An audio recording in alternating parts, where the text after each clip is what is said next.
Assalamualaikum warahmatullahi wabarakatuh. Kembali lagi di channel Portal Dimensi dan tentunya masih bersama saya Kang Slamet di sini.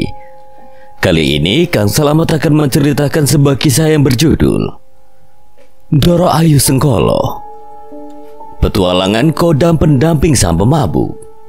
Cerita ini ditulis oleh Ready Plesetan. Dan sebelum kita masuk ke ceritanya, buat kalian yang belum subscribe channel ini, tekan tombol subscribe-nya terlebih dahulu dan tekan tombol notifikasinya agar kalian tidak ketinggalan cerita terbaru dari Portal Dimensi. Dan jangan lupa follow Instagram Portal Dimensi juga. Gak usah berlama-lama lagi, langsung saja kita masuk ke ceritanya. Doro Ayu Sengkolo.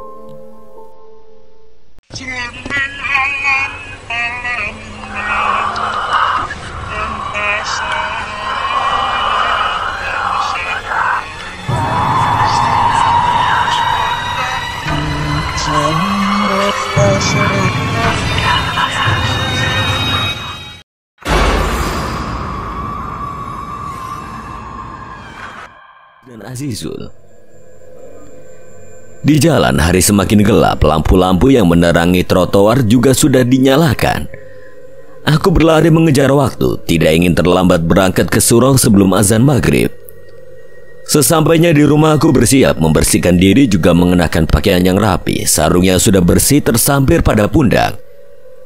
Kini hatiku merasa lega ketika terdengar suara azan yang menggema. Tanpa berlama-lama, langkah kaki ini kembali menyusuri jalanan desa menuju sebuah surau.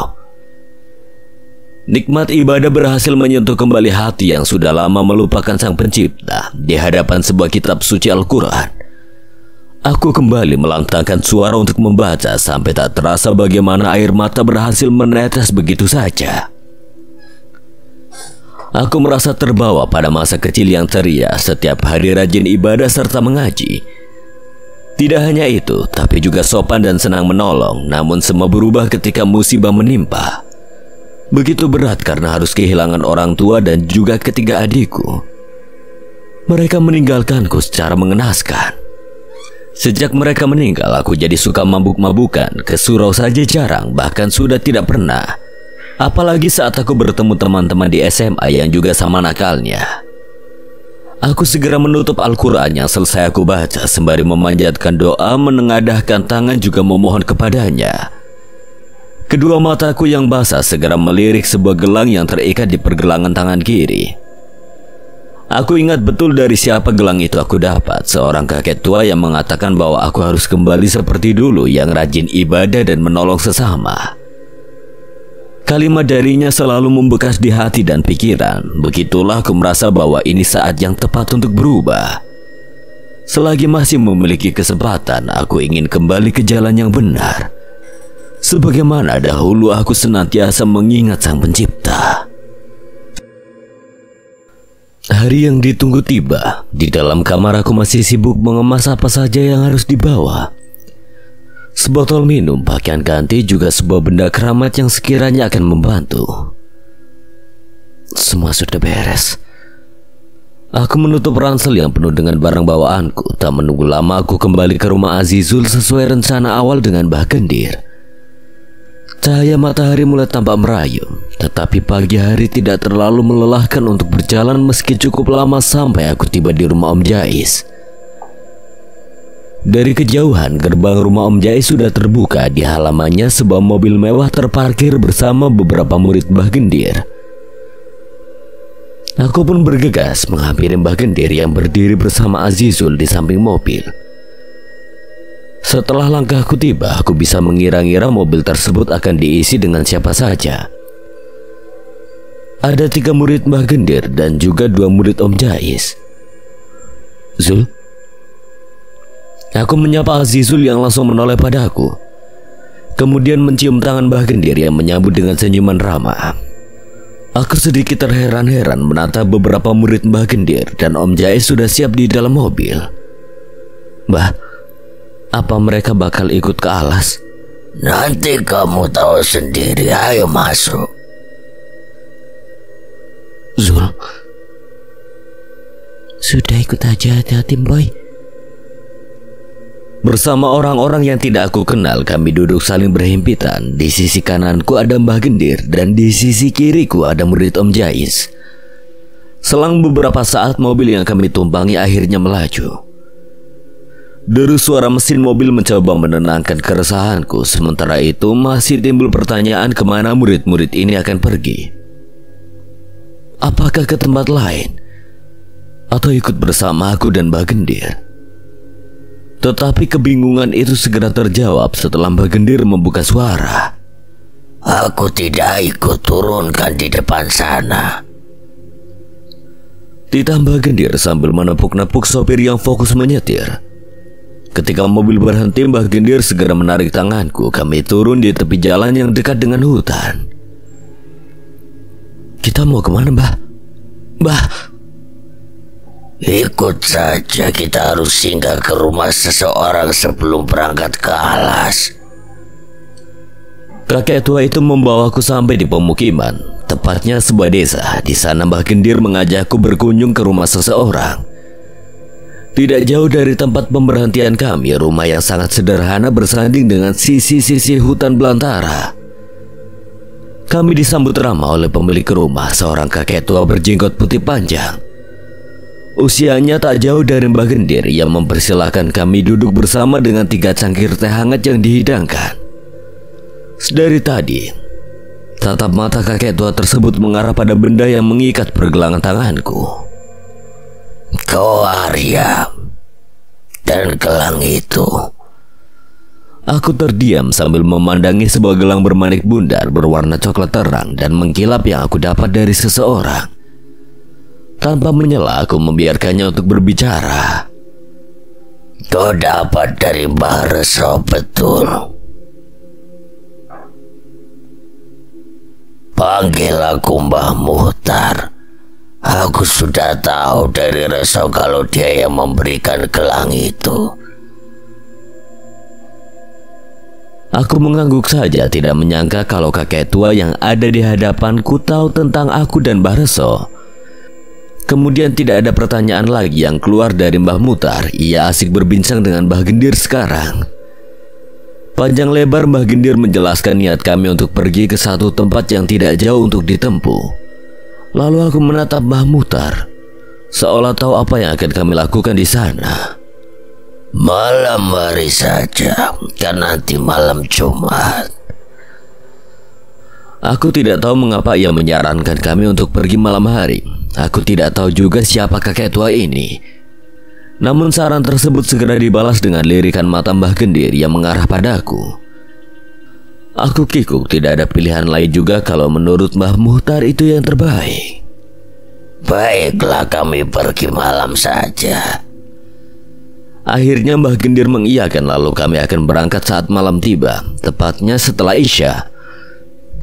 Kami memutuskan untuk menempuh dengan berjalan kaki, kembali bersama 3 murid Mbah Gendir dan 2 murid Om Jais tentunya. Mengingat medan yang dilewati terlalu sulit jika menggunakan kendaraan, maka akan membutuhkan waktu lama dibanding saat berjalan.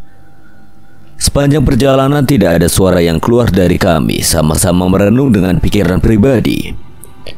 Aku tidak tahu apa yang tengah dipikirkan Mbah Gendir. Berulang kali ia hanya menoleh, memperhatikan hutan yang menghimpit jalan kami. Namun suara-suara jangkrik yang menemani sekarang terdengar berbisik, mengganggu pikiranku yang sedang berkecamuk.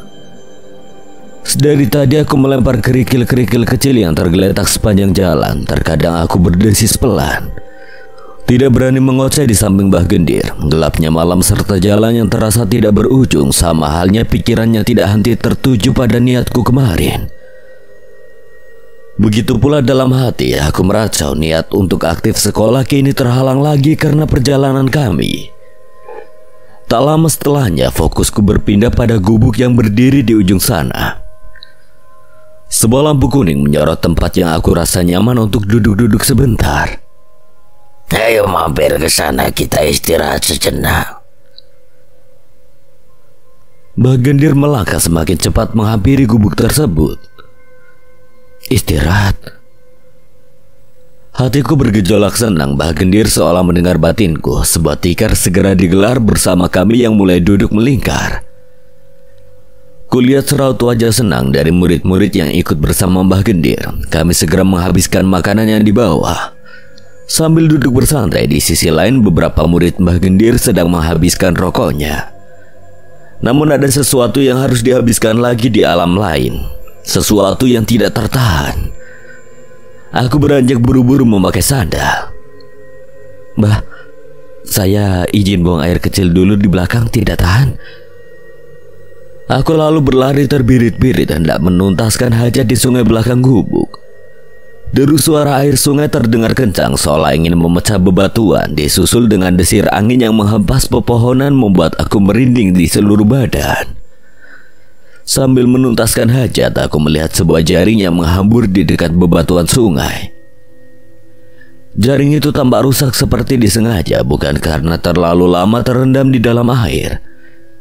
Sebab aku yakin jaring itu tampaknya masih sering digunakan. Kenapa bisa rusak parah gini ya? Aku bergumam sendiri sambil mendekat. Air sungai yang sekarang tampak lebih tenang malah muncul gelembung-gelembung yang bergerak di dekat jaring. Betapa terkejutnya aku ketika benar-benar dekat dengan jaring tersebut. Sebuah makhluk mengerikan muncul dari dalam air yang bergelembung tadi. Aku segera berjalan menjauh sebisaku, walau berkali-kali terpleset batu yang berlumut. Sementara makhluk itu terus mengejar, wujudnya mengerikan. Matanya berapi, rambutnya lebat dan memiliki jenggot yang sangat panjang. Aku menduga makhluk itu berdiam lama di sana, sepertinya juga merusak jaring atau bahkan memakan seseorang yang tengah memancing. Bisa aku pastikan dari cara ia menyerang dan mengejar sampai aku terpleset terjatuh, ia tetap ganas mendekat. Siapa kamu? Cepat pergi! Aku coba menggertak makhluk yang tidak punya belas kasihan pada seseorang. Setelah beberapa kali terpleset, kini kakiku tidak bisa lagi menopang terlalu lama, mungkin saja terluka. Tepat selangkah lagi ke tepi, aku terjatuh. Sedangkan makhluk mengerikan itu kini ada di hadapanku. Ketakutanku segera menjalar. Aku hanya bisa memejamkan mata, kemudian membiarkan tubuhku akan hanyut atau dimakan makhluk tersebut. Namun seketika aku merasa sebuah cengkeraman yang mendarat pada kaki tiba-tiba saja lepas. Makhluk itu terhempas dengan suara yang nyaring. Ia berteriak kesakitan. Mataku segera melotot. Gelang yang terikat pada pergelangan tangan kini bersinar terang, kemudian berangsur-angsur membentuk tombak besar yang menghujam makhluk tersebut. Ia kesakitan dengan tubuhnya yang semakin terhempas. Sekda, ajaib. Kini aku berjalan maju. Cahaya dari gelang berhasil menyerang sampai makhluk tersebut keluar dari sungai. Ketika aku mendekat, makhluk itu mulai melemah karena keluar dari habitatnya. Ia melompat-lompat di darat seperti ikan kepanasan. Tubuh besarnya yang bersisik kini mengering. Rontok, entah bagaimana cara makhluk itu kini berubah. Sesaat ia kejang-kejang lalu memuntahkan sebuah ikan berduri tajam, hitam dan berlendir. Aku memberanikan diri untuk mendekat. Kamu kesakitan? Aku menjulurkan tangan hendak membantunya bangkit. Sosok yang berubah menjadi lelaki bertubuh gagah. Kulitnya bersih, rambut panjang yang indah dengan ikat kepala, serta kedua lengan yang diikat dengan tali. Kini lebih terlihat seperti pendekar masa silam. Dia menatapku sambil membersihkan sisa-sisa lendir hitam yang menempel pada wajah tampannya. Kemari. Ia menepuk-nepuk tanah lapang di sampingnya, mempersilahkan aku untuk duduk. Dalam batin aku terus bergumam bagaimana bisa ia berubah menjadi makhluk menyeramkan yang tinggal di dalam air. Tatap mataku terus mengarah padanya yang masih diam memandang aliran sungai. Inilah wujudku yang sebenarnya, bocah. Apa kamu percaya? Sementara aku bingung harus menjawab bagaimana, jauh dari dugaan, sedikit tidak percaya juga. Makhluk yang tadi menyerang kini berubah menjadi laki-laki gagah perkasa. Namaku Badang. Dahulu aku seorang pendekar yang tidak sengaja memakan ikan yang tercemar energi jahat di sungai ini. Aku ingat sekali bagaimana ikan-ikan itu mengubah aku menjadi makhluk mengerikan. Aku menunjuk sebuah gumpalan lendir hitam beserta ikan berduri panjang di depan. Ikan itu Benar. Aku merasa berdosa karena ulahku. Setiap pemancing di sini pasti hilang. Hilang kemana? Aku memakan mereka. Tubuhku tidak bisa dikendalikan, dan aku tidak ingin mengingatnya lagi. Dan terima kasih karena kamu merubahku kembali. Lalu siapa namamu? Kimboy, panggil aja Kimboy. Binar mata Badang menaruh sebuah harapan padaku. Aku merasa berguna setelah ia berterima kasih. Seketika aku teringat sudah lama aku tidak menolong seseorang karena asik mabuk-mabukan. Kalau begitu, sebagai balas abdi terima kasihku, maka izinkan aku jadi pengikut setiamu, Kimboy. Sebagai bentuk terima kasih, aku akan memberimu kekuatan besar. Gimana caranya? Aku bukan siapa-siapa. Tetapi Badang memaksa tanpa aba-aba yang menghilang berubah menjadi cahaya menyilaukan yang merasuk dalam tubuhku. Begitu aku merasakan gejolak yang menyakitkan, panas dan juga dingin mampu mengejutkan. Perlahan rasa sakitnya semakin dalam. Aku meremat bebatuan yang ada di samping kanan dan kiri untuk menahan. Nafasku tersengal-sengal. Aku menatap kedua telapak tangan setelah merasakan ada sesuatu yang berbeda. Pikirkan nanti, aku harus cepat kembali. Aku bangkit, tapi mataku tidak sengaja fokus pada bebatuan yang aku remat tadi. Retak. Bagaimana mungkin bebatuan yang aku remat bisa retak? Aku tidak merasa memiliki kekuatan sebesar itu. Sambil berjalan, aku terus memandangi telapak tangan dengan perasaan berbeda. Wah, ini keren. Apa aku ini kaiju? Sumpah keren banget. Kemana lagi langkah kami dibawa? Aku tidak tahu. Kami hanya mengikuti kemana Mbah Gendir pergi. Yang pasti tujuan kami terakhir adalah sebuah kampung terlarang. Loh Mbah, ini kan jalan tadi. Kita ke rumah Mbah Mutar lagi. Pertanyaan muncul dariku saat langkah kami tiba kembali. Dan benar saja, kami memasuki sebuah pelang kayu bertuliskan Desa Turahbina. Itu adalah desa di mana Mbah Mutar tinggal. Kami kembali ke sana. Dari depan terdengar dengus napa Mbah Gendir yang tersendat-sendat. Ia melirik kepada kami. Mbah Mutar adalah sesepuh desa, kita butuh bantuannya. Tak berselang lama kami pun tiba di sebuah rumah sederhana milik Mbah Mutar. Seperti siang tadi, ia menyambut dengan ramah bersama dengan beberapa gelas teh hangat yang dihidangkan Mbak Wulan, anak buah Mbah Mutar. Silakan tehnya. Senyum Mbak Wulan menggiurkan, bahkan tehnya saja kalah manis. Kami duduk-duduk di halaman sambil menikmati angin segar sehingga perbincangan kami lebih santai. Aku juga lebih tenang untuk menyiapkan mental sebelum masuk dalam kampung terlarang. Ngomong-ngomong, kamu yakin ingin mengembalikan benda itu, Arya? Saya yakin, Mbah, karena memang saya bisa mengembalikannya. Tapi sebenarnya masalah ini bukan tanggung jawabmu, tapi tanggung jawab gurumu, Arya. Apa sekarang kamu masih yakin mengembalikan benda itu untuk menyelamatkan gurumu? Yakin, Mbah, yakin. Terus yang kamu bawa coba saya lihat. Keluarkan. Aku segera mengeluarkan benda yang terbungkus kain kafan, sebuah keris milik Om Jais yang sengaja dititipkan. Jangan bawa. Kenapa tidak boleh dibawa? Mbah Mutar mendekatkan wajah, kemudian mengambil keris beserta bungkusnya. Keris ini bisa membahayakan kamu kalau dibawa, apalagi saat kamu melewati Goa Rogo Gendir nanti. Mbah Mutar memandangi keris tersebut dengan teliti tanpa berkedip. Ia menuding-nuding kepada seluruh murid yang dibawa Mbah Gendir. Dan ingat, kalian ini tidak boleh ikut bersama Arya. Bahaya, bisa celaka. Cuma Arya yang boleh ke sana. Seketika wajahku memelas, nyaliku ciut setelah murid-murid Mbah Gendir dan Om Jais dilarang ikut.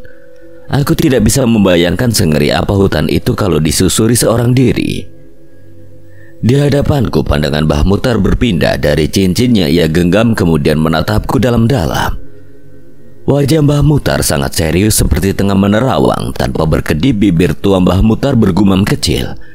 Namun aku segera menunduk, tidak berani lama-lama menatap Mbah Mutar. Arya, selama ini kamu punya pendamping. Aku tersentak seketika tubuhku lepas dari sandaran. Pendamping? Ya, sang pendekar.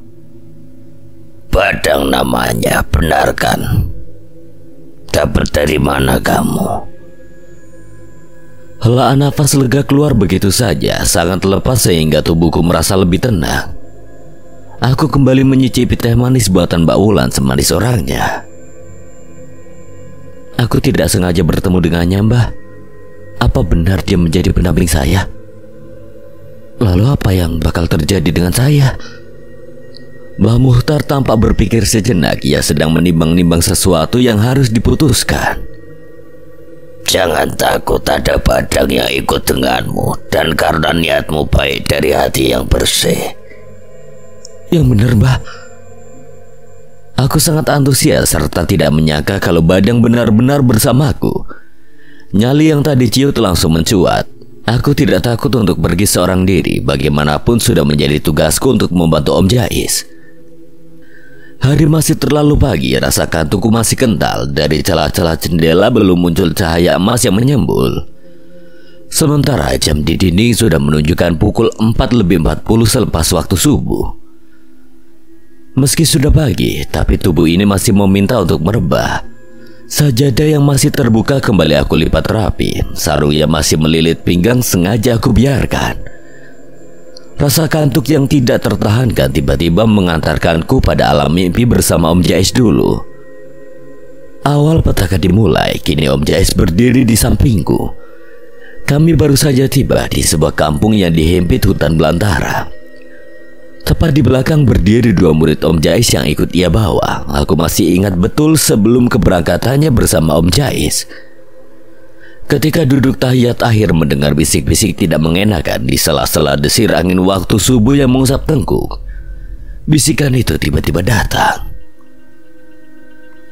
Jangan ikut, boy, bahaya. Entah dari mana suara itu berasal. Ketika aku berpaling wajah tidak ada siapa-siapa yang hadir di sekitar. Namun aku tidak peduli siapa juga yang bakal menolak upah besar secara cuma-cuma. Hanya sekedar bisikan saja tidak membuat niatku kendor. Pagi harinya aku tetap berangkat bersama Om Jais dan dua muridnya. Tibalah kami di kampung tersebut. Kemudian melanjutkan perjalanan menuju tempat yang sebenarnya. Setelah 15 jam dari rumah Om Jais, kami pun sampai di pemberhentian terakhir. Hutan rimbang dengan pepohonan tinggi menghimpit kami. Mataku saja tidak henti-henti berputar ketika kami benar-benar jauh dari peradaban. Arya, bantu Om cari cincinnya. Om Jais menepuk pundakku yang menampilkan senyum yang lebar. Aku sedikit kebingungan, bahkan di mulut alas saja sudah mengerikan. Terlihat gelap dan tidak ada cahaya yang bisa menembus ke dalamnya. Lalu bagaimana jika aku sendirian masuk ke sana? Aku tidak yakin akan kembali dengan selamat atau kembali hanya dengan nama. Harus Arya, Om. Tenang saja, Arya. Kalau berhasil bakal Om tambah deh upahnya 2 kali lipat. Tawaran yang menggiurkan tentu langsung mengusir rasa ketakutanku, apalagi 2 kali lipat dari upah yang sebelumnya. Yaudah, Arya mau, tapi gak bakal kenapa-napa kan, Om? Aman, Arya. Udah sana. Ingat, harus cincin. Ya sudah, ayo lanjut. Kami memasuki kampung tersebut. Benar-benar tidak ada cahaya matahari yang masuk. Mungkin sekitar 1 kilometer jauhnya sampai kami melihat cahaya di ujung jalan. Hamparan tanah hijau dengan jerami yang bertumpuk di beberapa titik. Kami pun tiba di sebuah persawahan. Hati-hati, pemandangnya kecil. Mataku segera tersanjung dengan keindahannya disembahkan. Beberapa meter setelah kami berjalan melewati pemantang, ada sungai kecil yang menjadi sumber petani mengairi sawahnya. Di atas sungai dibangun jembatan kayu yang ukurannya tidak lebih dari tubuh 2 orang. Di sekeliling kami banyak petani yang sibuk dengan urusannya masing-masing. Ada yang mencangkul, menanam ubi, menanam padi. Ada juga yang menanam jagung. Namun satu yang menyita perhatianku. Seorang petani yang lahannya dekat dengan jembatan. Dari kejauhan ia sudah memandang kami tanpa berkedip. Bahkan ia bisa menanam padi tanpa menghiraukan informasi sebelumnya. Ia menatapku dalam-dalam sampai Om Jais dan 2 muridnya berlalu melewati jembatan. Saat kami beradu pandang, petani itu menggeleng, tapi aku tidak mengerti apa maksud dari sikapnya. Ketika aku melangkah ke atas jembatan hendak menyusul Om Jais yang sudah di ujung, aku terjatuh. Kakiku ditarik dengan tangan penuh lumpur. Ternyata petani itu yang menarik. Sebelum Om Jais mendekat, aku sempat merekam gerak bibirnya yang mengatakan, "Jangan ke sana." Namun ia segera berpaling kembali fokus dengan pekerjaannya setelah Om Jais tiba. "Kamu kenapa? Gak apa-apa kan Arya? Ada yang luka?" Aku tidak menghiraukan pertanyaannya berturut-turut terucap dari bibir Om Jais. Mataku masih lekat pada petani tadi yang kini berjalan menjauhi kami. "Gak apa-apa Om, aman aja. Tadi cuma kepleset." Aku beralasan agar Om Jais tidak bertanya lagi. Om Jais sebenarnya tidak peduli dengan kondisiku. Ia hanya membutuhkan aku untuk mengambil sesuatu. Mau bagaimana lagi, aku menurut saja karena upah yang diberikan. Setelah ia mengizinkanku untuk mencuci kaki, barulah kami melanjutkan perjalanan. Rasanya begitu jauh dan letih. Matahari juga terik karena berada tepat di atas kepala kami. Namun tidak lama kami menemukan pemukiman lagi. Aku tidak tahu kami berada di mana sekarang. Namun kumandang azan sudah terdengar. Aku segera meminta Om Jais untuk istirahat sebentar. Di sebuah musola kecil kami berhenti. Om Jais dan 2 muridnya bersedia menunggu di luar. Sementara aku masuk ke dalam menunaikan sholat zuhur berjamaah. Setelah mendengar azan, para petani berbondong-bondong datang. Mereka dengan peluh keringat, wajah yang lelah. Aroma tubuh yang menyengat menghambur di sisi musola tempat untuk berwudu. Tetapi tidak aku sangka ternyata mereka lebih siap menghadap Tuhan Yang Esa. Baju yang terkena keringat dan tanah mereka ganti. Ternyata para petani menyiapkan baju lain jika hendak beribadah. Barulah aku merasa tenang berada di sela-sela mereka. Ibadah yang khusyuk mengantarkan niat baikku untuk membantu Om Jais. Meski aku tidak tahu apakah Om Jais sendiri memiliki niat baik atau buruk tentang benda yang ia cari. Bukan jadi urusanku. Saat ini aku hanya butuh upah yang diberikan olehnya. Selepas sholat, beberapa petani kembali ke sawah. Beberapa juga masih duduk di musola, berdoa sambil menikmati dinginnya kipas alami dari angin sekitar persawahan. Di sampingku salah satu petani bertanya, "Saya perhatikan dari tadi kalian udah jalan jauh. Mau kemana?" "Mau ke alas untuk mengambil sesuatu Pak." "Waduh, bukannya saya ngelarang atau tidak mengizinkan. Minggu kemarin saya lihat ada orang yang pergi ke sana, tapi saya tunggu sampai keesokan harinya dia belum keluar dari hutan. Terus siapa yang ngajak kamu nak? Ingin cari apa?" "Arya, cepat, kamu tuh ngapain sih?" "Maaf Pak, saya harus pergi sekarang."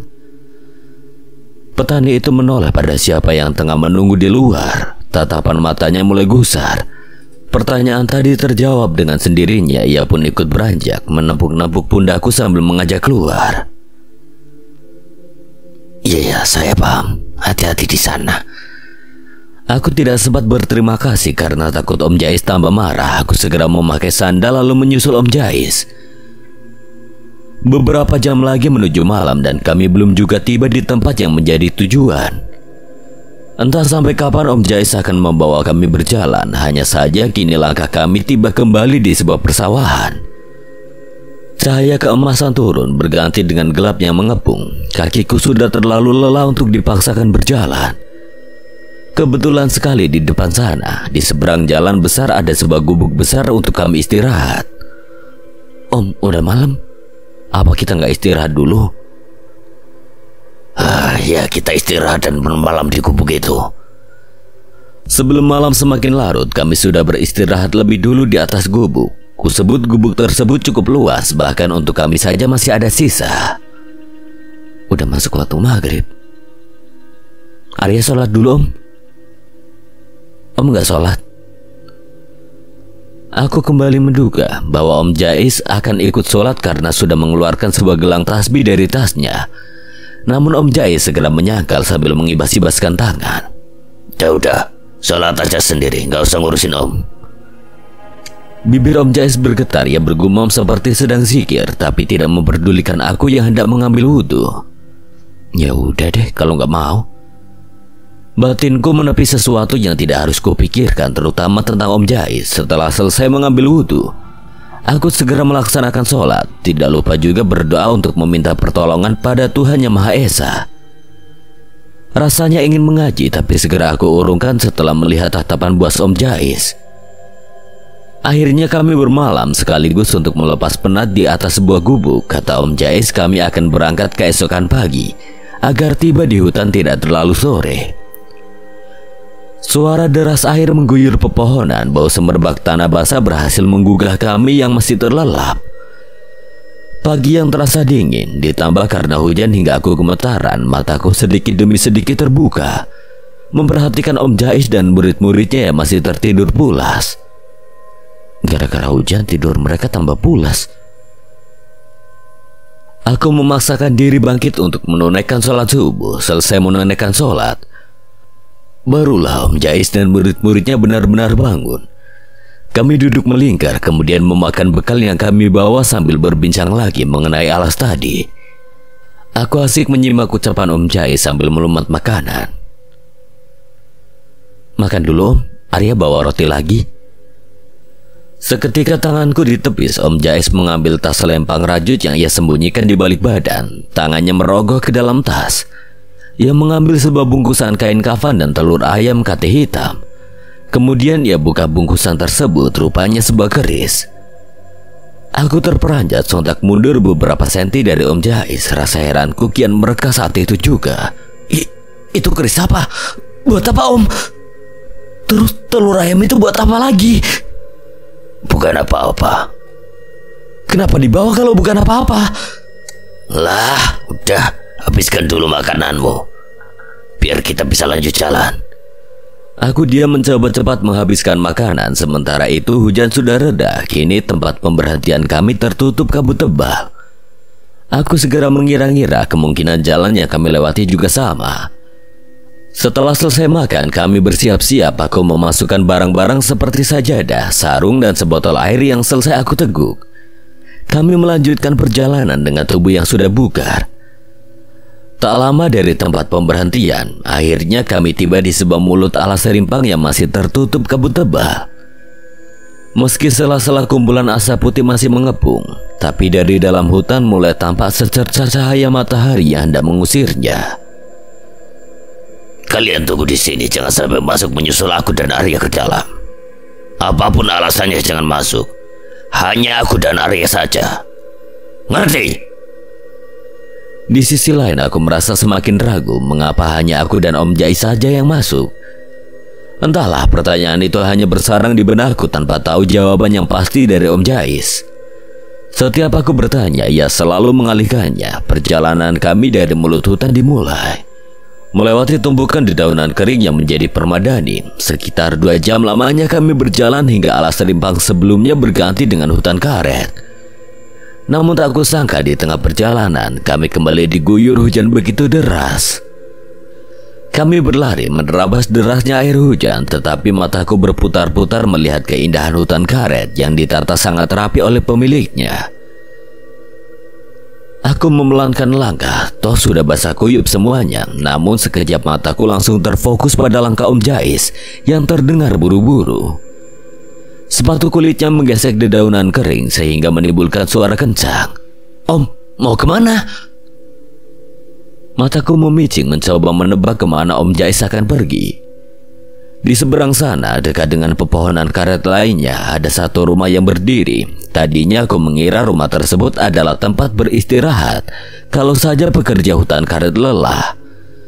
Akan tetapi dugaanku salah ketika Om Jais melihat ke arahku, namun dengan tatapan kedua matanya melotot. Sial.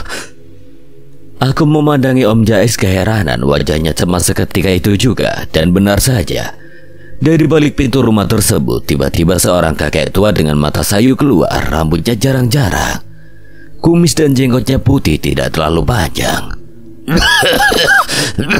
Ada tamu rupanya. Berkunjung ke hutan kau hujan-hujan begini. Silakan cu, silakan masuk dulu. Ajak kakek tua tersebut mempersilahkan kami masuk ke dalam rumahnya yang sederhana. Tetapi Om Jais tetap diam, tidak berkutik. Aku membisu begitu lama sambil membatin bagaimana bisa kakek tua ini tinggal seorang diri, bahkan rumahnya jauh dari peradaban. Di luar hujan lebat, kalian ingin kemana? Mendengar pertanyaan tersebut, barulah Om Jais tersentuh. Ia gelagapan meraup wajahnya yang sudah banjir air hujan. Hanya lewat saja tadi. Kebetulan ingin melihat lihat hutan kara di sini. Ya sudah, meneduh saja di dalam. Kalian udah basah kuyup. Wah, tidak usah. Ini gara-gara hujan sialan, perjalanan kami jadi terhambat. Sehebat apa kamu hingga menyalahkan kehendak Tuhan? Hujan yang memberikan rahmat. Manusia sepertimu baru berilmu rendah sudah bersifat langit. Ayo kamu saja yang masuk, anak muda, biar dia di luar. Mbah di rumah sendiri? Aku bertanya sembari memperhatikan perkakas-perkakas tua milik kakek tersebut. Tidak terurus, ada debu dan sarang laba-laba di sudut-sudut rumah. Assalamualaikum. Salamku diiringi langkah kaki masuk ke dalam rumah kakek tersebut. Namun anehnya kakek tua itu hanya melirik ke wajahku sambil tersenyum simpul tanpa menjawab salam dariku. Sebuah gagang sulak terlihat tergeletak di atas meja juga berdebu. Seketika itu juga aku mengambil kemudian mengibaskannya sehingga debu-debu itu pergi. Perkakas-perkakas seperti ini kalau tidak dirawat dengan baik bisa cepat rusak, Mbah. Apalagi Mbah tinggal sendiri, pasti bakal membutuhkannya.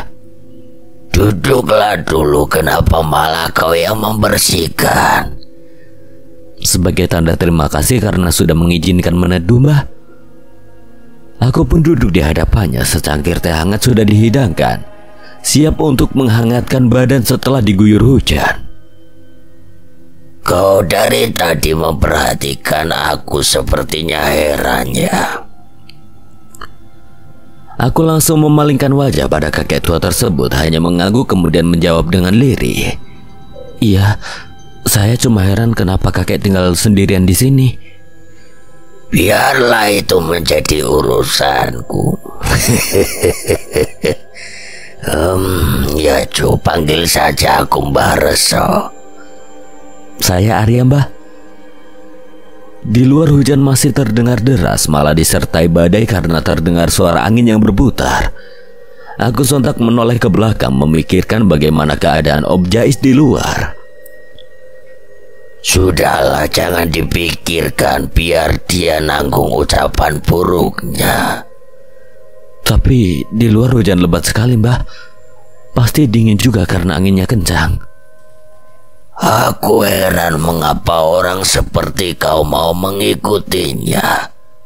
Kau berbeda, sangat berbeda, Arya. Berbeda bagaimana, Mbah? Kami larut dalam perbincangan selayaknya kakek dan cucu. Aku dibuat nyaman di sana. Entah mengapa seolah aku sedang berbicara dengan Ki Wiryo. Kopi hitam dalam cangkir Mbah Reso tinggal setengah. Ia berbincang sambil sesekali menyesapnya. Ya, kau masih suci, memiliki hati yang bersih. Aku harap kau tidak mengikutinya sampai jauh. Takut mencelakaimu. Tidak, Mbah. Saya bukan orang yang demikian. Ya, terserah kau saja ingin bilang apa. Tapi memangnya benar kalian hanya ingin melihat hutan karet? Sebuah pertanyaan yang sulit dijawab. Ingin rasanya kejujuran itu kuutarakan, tetapi tertahan di kerongkongan. Aku mengangguk berkali-kali. Iya mbah, benar. Ya sudah, hatiku tenang kalau benar kedatangan kalian bukan dengan maksud lain. Aku langsung terduduk, bibirku melipat ke dalam. Sesekali aku mencuri-curi pandang kemana saja untuk mengalihkan pembicaraan yang menurutku berbahaya. Apalagi sepertinya Mbah Reso menyadari kedatanganku dan Om Jais bukan ingin melihat kebun karet, melainkan untuk mencari sesuatu. Di sudut rumah Mbah Reso, sebuah jam dinding masih bergerak dengan akurat. Waktu sudah menunjukkan tengah hari yang mana aku harus menunaikan ibadah sholat. Aku beranjak segera meminta izin pada Mbah Reso. Mbah, sudah zuhur. Apa saya boleh numpang sholat? Kau memang anak yang baik, Arya. Silakan, silakan. Kau lurus saja ke dalam sana, ada tempat wudhu dan sholat. Aku mengangguk, buru-buru mengambil sarung kemudian menyusuri rumah tersebut. Keran air sudah dinyalakan. Air suci segera menyentuh kulitku yang semula sudah basah karena hujan. Segar sekali airnya. Aku segera melilitkan sarung sehingga menutupi celanaku yang sudah setengah kering. Siang yang cukup tenang, tampaknya hujan di luar juga berangsur-angsur mereda. Aku segera menunaikan ibadah sholat sebagaimana mestinya, merendahkan diri serendah-rendahnya di hadapan Sang Pencipta. Aku meminta dengan segenap rasanya ikhlas kepadanya berupa pertolongan jika saja niat di antara kami memang buruk. Setelah selesai sholat dan salam, kakiku bersila, bibirku bergumam sambil berdoa. Di sisi lain aku mulai mencium aroma-aroma yang tidak asing. Bau kasturi. Aku mengendus-endus mencari dari mana bau semerbak itu berasal, seolah tahu apa yang sedang aku dapati. Dari luar, Mbah Reso memekik disertai perintah. Arya, kalau kamu mencium bau kasturi, zikir dan sholawatlah. Aku mengiyakan kemudian melanjutkan dengan zikir beserta sholawat. Namun di sela-sela zikir yang keluar dari bibirku seolah diaminkan seseorang. Entah mengapa aku merasa di belakang sangat ramai. Banyak yang ikut berzikir dan bersolawat sedari tadi. Bahkan suara-suara anak kecil yang berlalu lalang di telinga. Tetapi ketika aku menoleh, tidak ada siapa-siapa dan suara ramai tadi tiba-tiba lenyap. Tengkukku mulai disentuh sejuk. Merinding sekujur badan, aku berjingkat segera melipat sarung lalu keluar terbirit-birit. Suara teriakanku sedikit tertahan, tapi Mbah Reso tahu kalau aku ketakutan. Ia masih duduk di tempat semula, kemudian tertawa melihat aku tiba-tiba berlari dengan raut wajah yang pucat. Mbah, di dalam ada... Sudah, sini duduk kembali. Tadi itu apa, Mbah? Di dalam ada banyak suara ramai sekali. Sudah biasa mereka begitu. Mereka ingin belajar darimu. Belajar, Mbah? Jelas aku semakin terkejut. Mengapa Mbah Reso seolah terbiasa dengan hal-hal menakutkan seperti tadi? Mereka, Mbah? Mereka siapa? Setan di sini banyak. Ya, mereka memang tinggal di sini menemani Mbah. Maka kalau kau bilang aku tinggal sendiri itu salah. Berarti memang benar mereka itu setan. Mereka bersikap ramah kalau ada tamu baik yang datang. Beda lagi kalau tamunya mempunyai niat jahat. Makanya aku bilang kau ini masih suci dan bersih hatinya. Sekali lagi aku katakan padamu, Arya, kau membuat aku kagum walau aku baru saja melihatmu. Belum tahu bagaimana sifatmu, kau memang manusia yang baik. Aku masih belajar, Mbah. Bagaimanapun aku pernah berbuat buruk juga. Manusia kan tidak luput dari yang namanya kesalahan.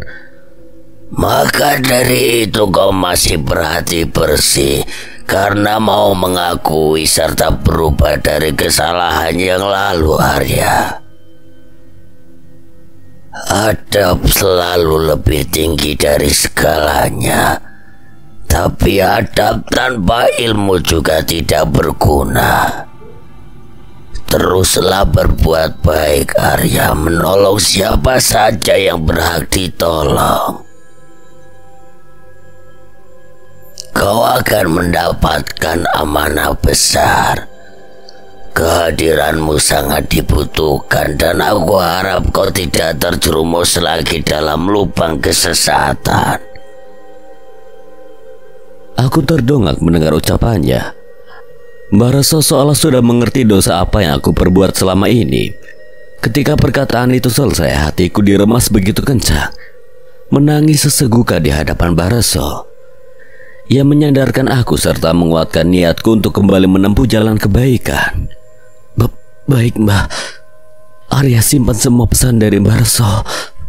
Selesaikan dulu tangismu itu, aku akan memanggil orang yang kau bawa. Kini Mbah Reso benar-benar beranjak. Ia berjalan ke depan, lalu membuka pintu untuk seseorang yang masih menunggu. Saat pintu terbuka lebar, sebuah asap putih masuk dengan bau khas tembakau. Aku segera beranjak juga menghampiri Mbah Reso. Silakan masuk, tapi matikan dulu rokokmu itu. Mbah Reso menunjuk sebuah puntung rokok yang belum habis di jari Om Jais.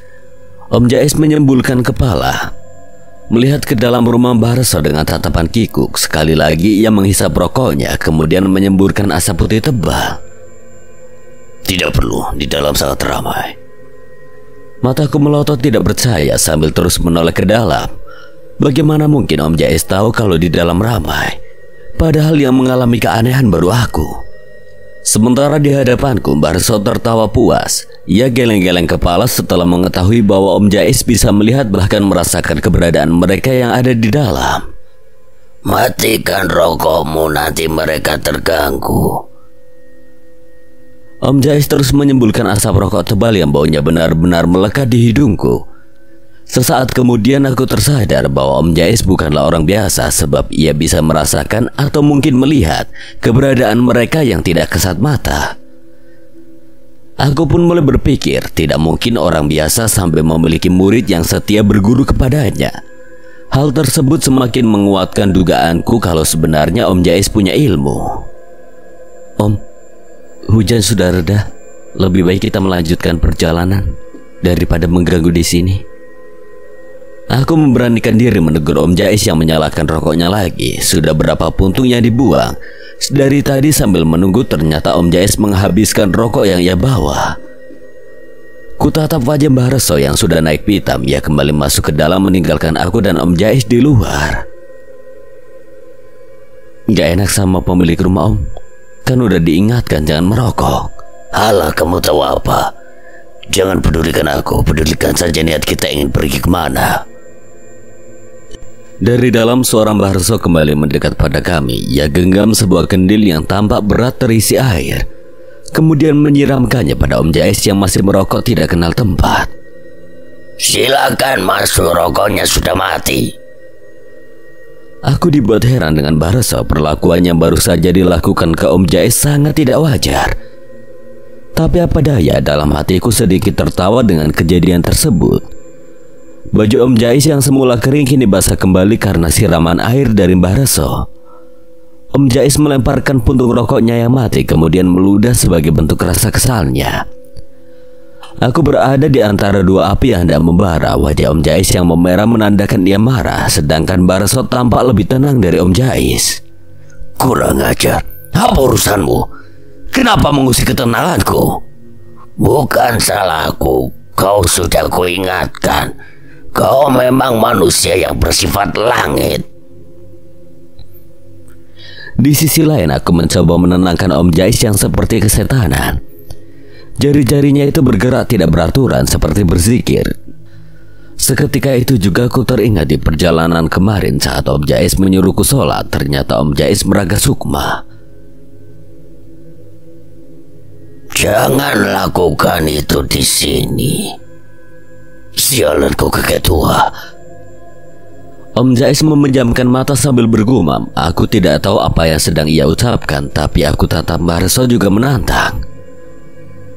Mbah Reso sedikit merintih. Ia menjulurkan telapak tangannya pada Om Jais. Siapa kau yang sebenarnya? Dengan lancang kau berbuat semaumu.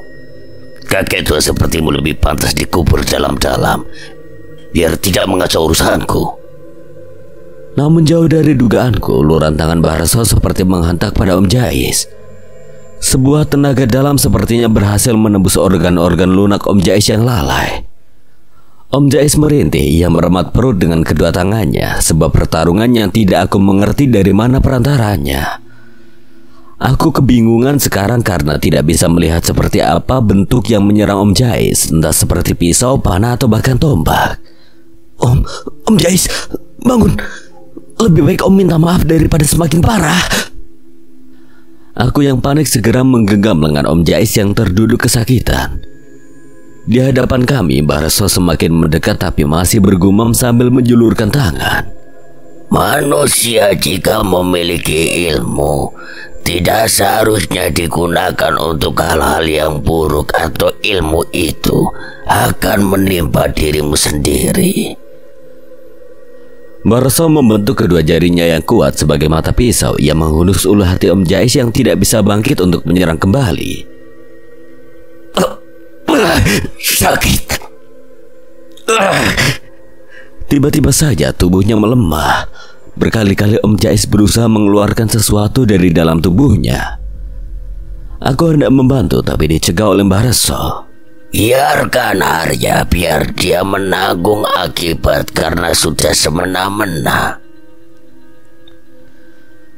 Wajahku terdongak kepada Mbah Reso yang meminta untuk menjauh dari Om Jais. Aku tidak bisa berbuat apa-apa selain mengiyakan. Om Jais memuntahkan isi perutnya, darah merah yang kental beserta duri-duri tajam yang entah masuk dari mana, membuat mataku melotot tidak percaya, apalagi saat Om Jais tampak kesakitan mencabut satu persatu duri yang tertinggal di kerongkongannya. Mbah Reso pun tertawa. Ia mengulurkan tangannya hendak membantu Om Jais bangkit segera. Aku hanya mengembalikan seranganmu. Bangunlah. Kurang ajar, kakek tua bau tanah. Ia membanting tubuh Mbah Reso ke atas tanah sampai berbunyi seperti dentuman saking kerasnya. Mbah Reso, Om, sudah, jangan dilanjutkan. Aku tidak bisa membiarkan Om Jais melakukan kekerasan, apalagi pada Mbah Reso yang sudah menerimaku dengan baik di sana. Aku segera mencekal tangan Om Jais kuat-kuat, tidak peduli apakah aku akan dibanting atau dibunuh. Tatapan mata Om Jais mengintimidasi agar aku tidak ikut campur. Akan tetapi jika dibiarkan, kedatangan kami bisa membunuh Mbah Reso. Aku mengkilir tangan Om Jais tanpa sadar sehingga ia kembali berteriak kencang sambil mengumpat-umpat kepada aku. Kurang ajar, kenapa kamu malah melawan Om? Harusnya kamu membantu membunuh kakek tua ini. Kurang ajar kamu, Arya. Arya, lepaskan. Barulah perintah Mbah Reso berhasil menghentikan niatku untuk mematahkan tangan Om Jais saat itu juga. Om Jais terengah-engah. Ia memandangku dengan dendam sekarang. Ia mulai berjalan meninggalkanku lebih dulu. Ia semakin jauh sementara aku masih sibuk membantu Mbah Reso bangkit. Mbah tidak apa-apa. Aku memapah tubuh tua renta Mbah Reso. Mbah Reso hanya tersenyum, berkali-kali mengucapkan terima kasih kepadaku. Jangan pedulikan aku, susul dia sebelum jauh. Kamu bisa kehilangan arah pulang kalau terlalu lama. Yang penting aku pastikan Mbah masuk ke dalam dengan tenang. Maafkan guru saya sudah berbuat semena-mena sampai melukai Mbah. Wajahku tertunduk dalam karena merasa malu serta bersalah. Namun Mbah Reso berkali-kali meyakinkan bahwa yang terjadi barusan bukan menjadi tanggung jawabku. Ia kemudian berpesan sambil memberikan sebuah gelang bermanik bundar. Teruslah berbuat baik, Arya. Menolong orang lain tidak akan membuatmu resah. Baik, Mbah. Terima kasih banyak sudah menerima aku dengan baik. Dan gelang ini, bagai saja kamu bakal membutuhkannya. pertemuan kami secara tidak langsung membuat tersadar akan segala sifat manusia yang bisa saja berubah jika memiliki keinginan. Namun yang terpenting, sebuah adab lebih tinggi dari segalanya. Tapi adab tanpa ilmu juga tidak berguna. Sebelum jauh menyusul Om Jais dengan berlari, entah apa yang akan kami hadapi di depan nanti. Aku harap bukanlah suatu yang akan membahayakan kami. Langkah Om Jais terlalu cepat hingga nafasku terengah-engah menyusulnya. Sementara Om Jais sudah sampai pada perbatasan hutan karet dan hutan belantara. Di ujung sana barulah ia berhenti, lalu menengok ke arahku. Hei, cepat kemari. Aku segera bergegas menyusulnya. Wajah Om Jais masih terlihat marah, apalagi dengan aku yang tadi justru membantu Mbah Reso. Setelah aku tiba di hadapannya, Om Jais segera memerintah. Nah, di depan sana. Mataku mendelik karena hutannya sekarang jauh lebih mengerikan. Banyak semak berduri yang bisa saja melukai kami jika tidak hati-hati. Di sisi lain, Om Jais sudah berdiri dengan tangan bersedekap. Mata Om Jais terpejam. Bibirnya bergerak seperti membaca sesuatu, tapi tidak aku mengerti. Kemudian Om Jais mensejajarkan tangan. Ia dorong ke depan dengan begitu keras. Dengusan nafas kasar terdengar menyelingi Om Jais yang berdehem. Ia tampak kesulitan, seperti ada sesuatu yang menghalang di hadapan kami. Tiba-tiba saja tubuh Om Jais terpental. Ia seperti kewalahan, sekali lagi bangkit. Mencoba hal yang sama, tetapi tetap terpental semakin jauh. Om Jais meracau, tatapan matanya tajam melirik ke arahku yang hanya diam tanpa tahu harus berbuat sesuatu. Kurang ajar. Alas ini ternyata sulit. Ia meludah kemudian berjalan menghampiriku. Om Jais mencengkram kedua bahuku sehingga terasa nyeri. Aku hanya bisa meringis, tidak bisa melepaskan cengkraman Om Jais. Om, lepaskan!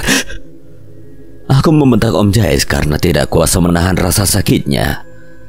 Persendianku seolah dipatahkan dengan tenaga dalam. Mata Om Jais merah padam, urat-uratnya menonjol begitu jelas.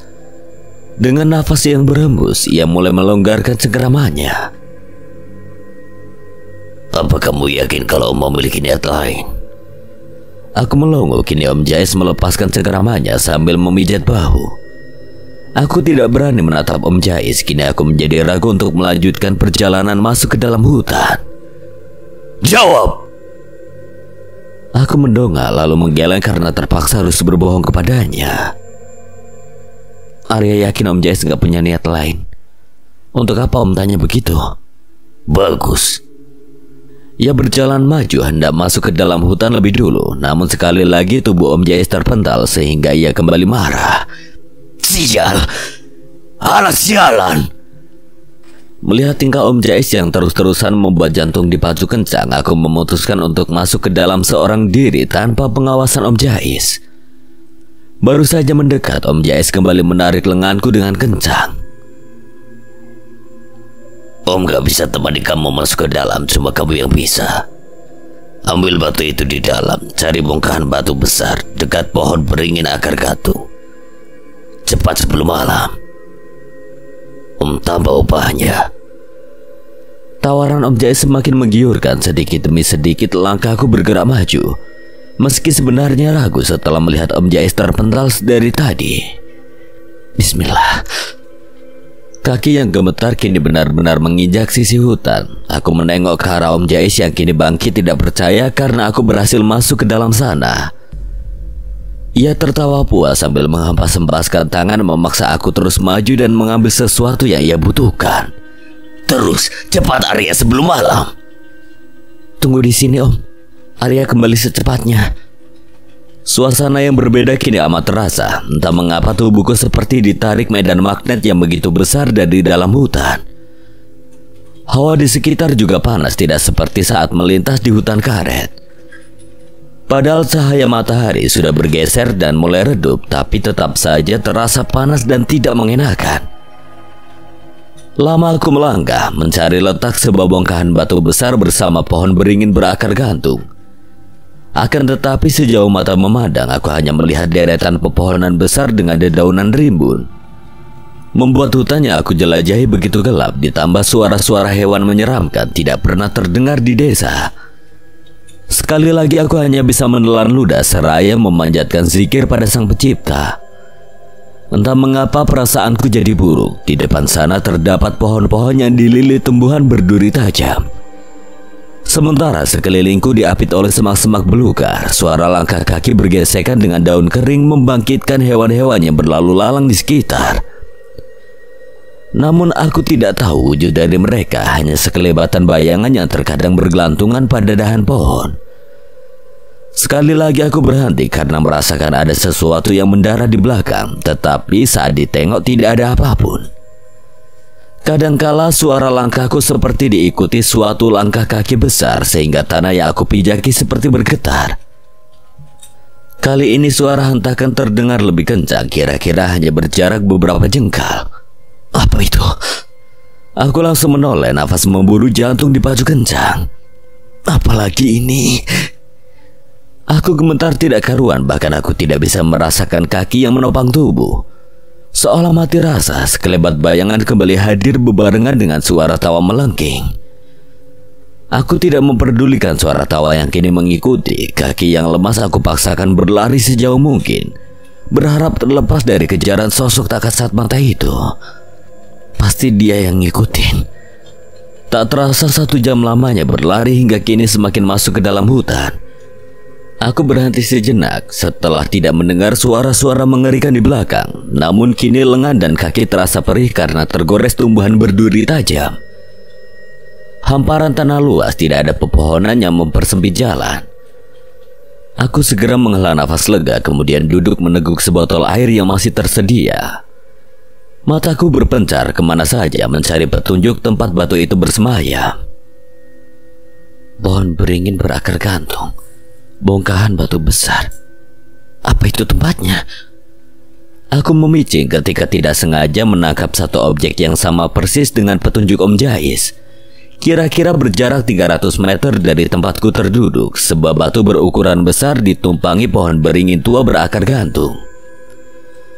Lelah yang terasa seketika sirna. Alhamdulillah.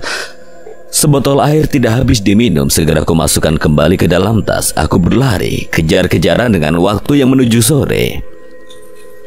Aku berkecak pinggang lalu menghembuskan nafas dalam-dalam ketika sampai tepat di hadapan pohon beringin tersebut.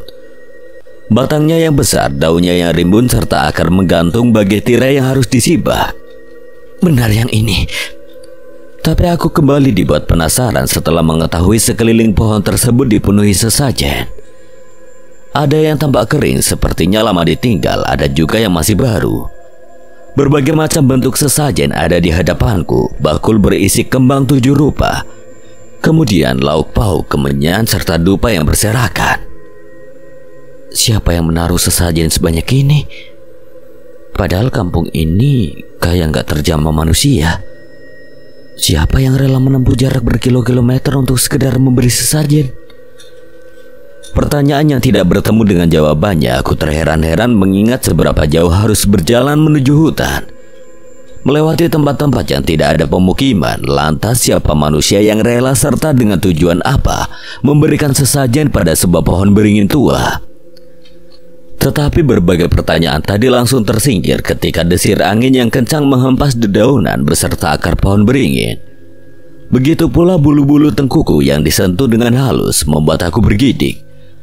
Wajahku tertunduk dengan mata yang fokus mencari sebuah batu yang entah bagaimana bentuk dan warnanya. Aku berputar-putar menelusuri sekeliling pohon hingga detail terkecil sekalipun. Tetapi batu tersebut tidak kunjung ketemukan. Sekejap aku kembali berpikir barangkali Om Jais salah atau batu tersebut tidak benar-benar ada. Akan tetapi aku tidak menyerah. Sela-sela bongkahan batu besar juga aku telusuri. Di sisi lain, pupil mataku hampir tidak bisa menangkap dengan jelas karena cahaya matahari semakin turun, tertutup dengan payung hutan. Waduh, kalau aku di sini sampai malam bisa gawat. Sandaran berupa batang pohon begitu nyaman saat lelah melanda, peluh keringat yang semakin membasahi, nafas yang mulai berat dan panas sebagai bukti rasa tubuh yang letih. Di mana batunya? Apa Om Jai salah tempat? Jangan-jangan bukan di sini, atau mungkin di hutan lain. Hembusan angin membelai rambut dengan lembut. Seketika aku terbuai dalam dekapan pohon beringin tua, mata yang kini terpejam hendak bertemu dengan alam bawah sadar. Cari benda itu di bawah bongkahan batu besar. Dia tersimpan di dalam. Bibirku yang bersenandung tidak menghiraukan suara bisikan tersebut, menganggap bahwa diriku halusinasi saja. Cari benda itu di bawah bongkahan batu besar. Dia tersimpan di dalam. Dahi yang mengerut tajam, merasa sakit kepala luar biasa. Aku terbelalak seketika. Sandaran yang begitu keras membuat syaraf kepala terjepit sambil meringis kesakitan, lalu mengusap-usap titik sakit di sekitar ubun-ubun. Kali ini aku mencoba mendengarkan bisikan yang berasal dari halusinasiku saja. Namun ternyata benar, di hadapanku di bawah bongkahan batu besar terdapat secercah cahaya yang memancar begitu indah. Aku pun mengerjap mencoba memastikan apakah yang kulihat nyata. Ketika aku mendekat lalu memicing, sebuah benda yang berkilau indah hadir di depan mata. Aku segera menggapainya tanpa ragu. Benar ada. Hatiku bersorak senang. Penemuan luar biasa berhasil mengusir lelah. Aku segera mengemasi barang-barang yang berceceran karena terlelap sebentar, sementara langit sudah gelap. Tapi aku tidak khawatir kehilangan arah pulang setelah berhasil menemukan benda yang dicari-cari. Sorot lampu senter kini mengarah pada jalan setapak bekas jejak kakiku tadi. Perasaan bener aku lewat sini. Kenapa malah balik lagi? Satu kejanggalan terjadi, entah mengapa aku merasa hanya berputar di jalan yang sama, padahal aku mengikuti bekas langkahku tadi. Sebatang pohon tumbang jadi tanda. Sesegera mungkin aku melanjutkan perjalanan, mencoba berbagai percabangan, tapi tetap bertemu dengan sebatang pohon tumbang. Sial, udah malam. Rasa tenang berganti dengan rasa gusar. Sudah ketiga kalinya aku tiba di tempat yang sama. Bahkan jejak-jejak barusan terlihat semakin membingungkan. Aku tidak menemukan jalan keluar yang akan membawa aku tiba di mulut hutan.